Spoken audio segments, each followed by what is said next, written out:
buzzer sounds, and the Cavaliers are up 2-0 on Toronto. Welcome, Brooklyn. Get in the paint. Float it up. Float it in. C.J. McCollum. It is Villanard. 4-3 up the left side to Bridges. Put it up for the win. And he missed it. Murray, 2 seconds. Murray, the heave.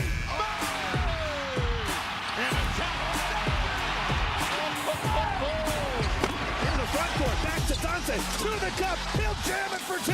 Minnesota, a shocker. This series is tied at a game apiece. Welcome to NBA Today with Malika Andrews, live from Los Angeles. Well, Janae, you know what they say. They say a series, it doesn't start until a team wins on the road. Heck yeah. Well, Anthony Edwards, C.J. McCollum, already they made sure by that standard. We got a couple of series here, my friends. Let's start with the game that ended at 1:25 a.m. Eastern time. Shout out to all the real ones. Yes. Who stayed up for this one because it was an absolute battle. Hey, Denver converted on 3 4-point plays in the first quarter, Brian. That's the most in a single quarter in the play-by-play era. So Denver was firmly in control after the first quarter.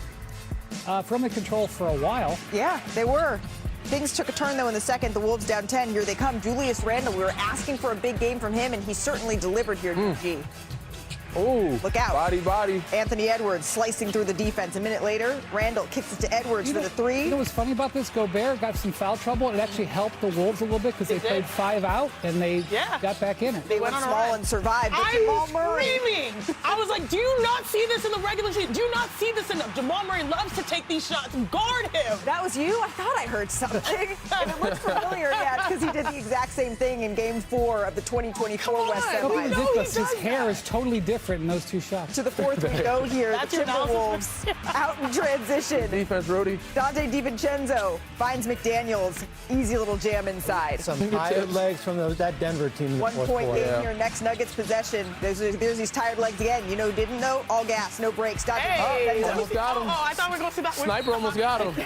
I think he was thinking he was going to dunk that. He tried. Anthony Edwards misses the jumper, but who's there? Rudy Gobert. Clean it up, Rudy. Rudy. Big-time performances from Rudy Gobert in this series so far. Absolutely. Defensively in this game, offensively in Game 1. Jokic drives. How often do you see this today? Oh, very rare sighting Come right get here. some. That was a statement from Nikola. You know why he dunked that? Why? Because he couldn't lay it up because he thought Gobert was going to miss it. Well, there you go. And then Nikola here, he passes up the floater, gives it to Christian Brown, who is fouled here. Brown goes to the line. He only makes 1 of 2. Here's Jokic on passing up that floater. Yeah, I thought I had him and kind of step up and jump in here. I thought I had a pass, but I should definitely take that forward. But you know what, Bobby? If ifs were fifths, we'd all be drunk. One more chance here for the Denver Nuggets. This was a strange shot selection here from Jamal Murray. Yeah, if you're going to take a shot that far, why not make it 3? Right, because you're down by that many. Yeah. And here comes... There's the dunk you were looking for today. Yes, I knew it was coming. Sniper didn't get him that time. A-Rod ready to celebrate with his team. And now they head back to Minnesota with this series all tied up at 1 game apiece. Ant-Man, he looked a little hobbled early in this game, but he really found his stride. He finished with exactly 30 points. It's his 16th game in the playoffs with at least 30. And look at that. All other Timberwolves players in postseason history combined. Wow. They only combined. With all due respect, it wasn't much of a postseason history before he got there. Okay, Brian. Fair. Peed in your cheerleaders? Well, just say like here's Ant on his role as a leader after Game 2. In that first quarter, man, it wasn't going our way. They got like 3-and-1 threes, a couple miscommunication, backdoor layups. So just coming in the timeouts, talking to guys, uplifting guys, like, we good. We down 15, but we good. We're going to make a run, and let's see what we do. Let's see what they do when we punch them back in their mouth. So, yeah, just knowing when to be a leader and when to get on guys. What were some of the keys offensively as to really getting a rhythm? Go out, Jokic, Jamal, all the bad defenders, Tim Hardaway, Cam Johnson, Aaron Gordon, the whole team. Like, just go at them. They're all bad defenders. Yeah, they're all bad defenders. Whoa, bop, bop, bop, bop. Okay, Whoa. Danny, would you have gone that far? I mean, you know me. I'm not that type of guy. But he better stand on business because this is wild. If you're going to say this after Game 2, we've seen some things said early. Like, you don't say it that early in the team that loves to smoke, though. For sure. But, you know, now they're targeting you in every action, a lot of action. So you better be ready for it. And, again, for me, I think it's a little wild. We've seen guys complain about things or bring certain things. Don't poke the bear too early. Jokic, he's known to have historical nights against Rudy before. He might have one against you. They may put you in every action now. Yeah. So I don't know. You got to be careful. You got to be very careful. The thing is, he is correct. The Nuggets ranked 28th in defense. They are bad defensively. That is not debatable. And they were slightly better after the All-Star break. They were like 20th, but that's because a third of the team was tanking, or a third of the league was tanking. So what he said was not really controversial. Now, smart, that's a different thing that you're talking about. It may not have been smart, but I don't think it was controversial. But when you're talking about what the Timberwolves found, they didn't find bad defenders in Game 2. What was it that they were able to do to even up this series? They got stops. I know that we want to focus on what they did offensively, and they had some key plays. They got stops. Like, Denver has to win games with their offense. That is how they are built, very clearly.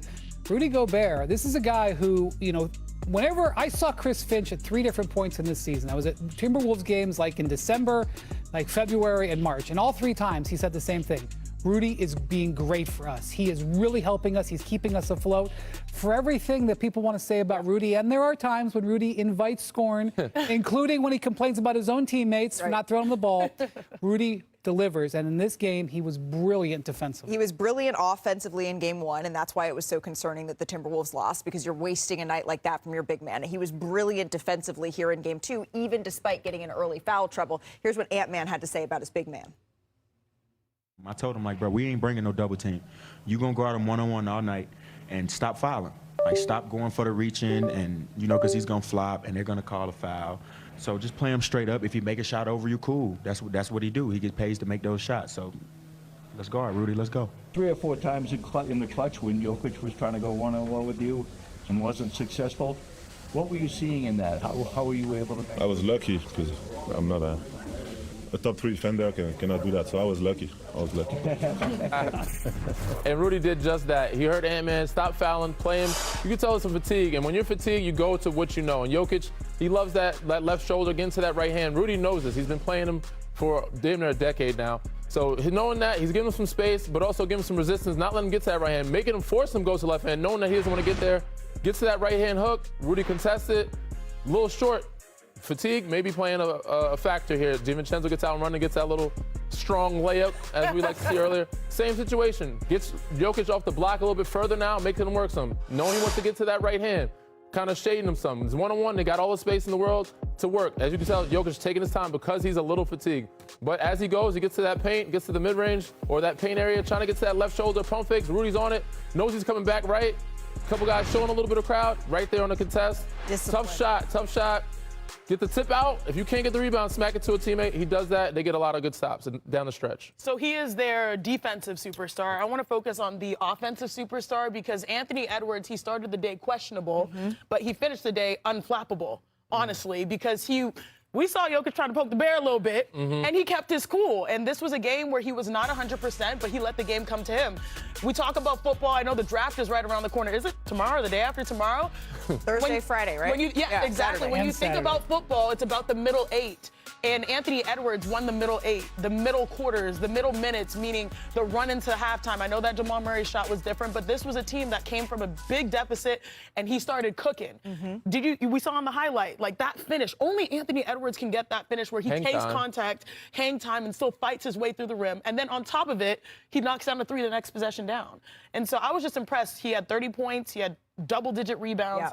He is truly a superstar, and normally he starts and leads with fire, but it was more of a chill mode that actually got them the win. Well, and I totally agree with you. I mean, the defense by Jaden McDaniels on Jamal Murray, there was a clip we just showed at the 4-minute mark of Murray with his hands on his knees. Yep. And this was also at the 9-minute mark. It was probably at the 11-minute mark here where he was tired. He worked him over here. He played all but 13 seconds in the fourth quarter. And I think certainly offensively, when you watch this Denver team down the stretch, there was a lot of short shots as far as stuff that got right at the rim. There was a Jokic 3 here, but I thought the defense on Murray really kind of set the tone for the fourth quarter. And we'll see how that travels, right, as this series heads back to Minnesota. Also, just shout out Julius Randle, 18 points in the first half. We'd asked for a big game from him, and he certainly delivered here. Let's get to some news, though, out of Chicago that came in today. Billy Donovan, he's exiting as head coach of the Bulls after 6 seasons with the franchise. Chicago made the playoffs just one time in his 6 years. And here's what he said in part in a statement that was released earlier today. He said, quote,